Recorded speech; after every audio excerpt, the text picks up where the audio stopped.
The way that you're going to save time is not by following the same process, seeing a perfect sight picture and you train a lot and then you see that picture faster. That's not the way it works. The way that you save time is by cutting time out of your aiming strategy. Let me give a few possibilities. All right, so I'm going to look at that black spot on the target, or if there's not a black spot there, I'm going to direct my attention to a very small spot on the target. Now, does that change if the target's far or close?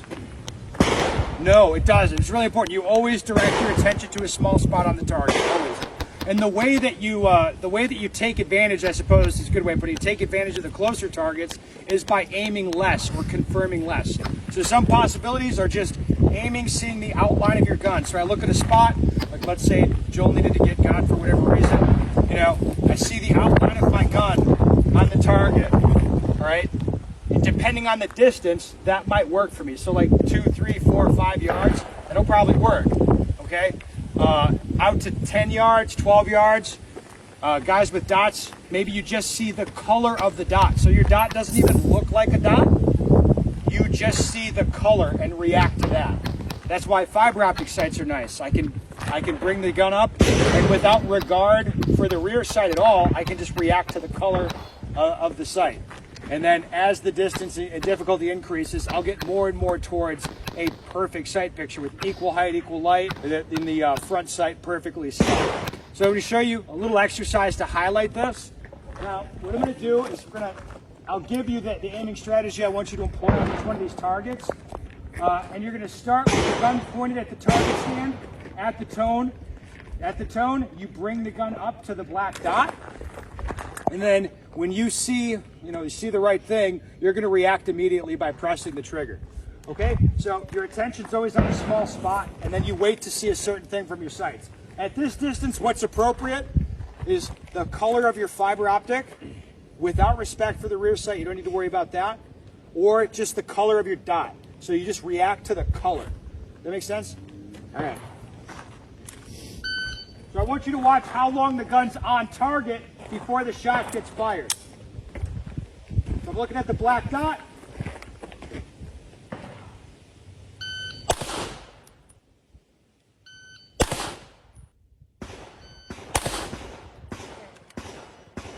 How long was that gun pointed there before I fired? Almost immediately. Yeah, it was almost immediately. The rule for me was the targets are this close. If I draw a line between your eye and the target, like as soon as the gun gets to that line, you should recognize that and boom, get on the trigger right away.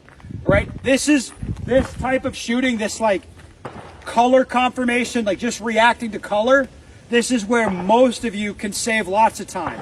Okay? Lots.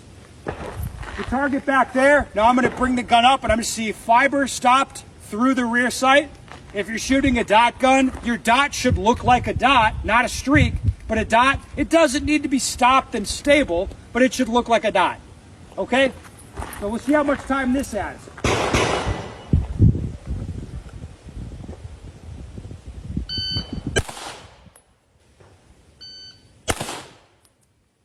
How much time does that add?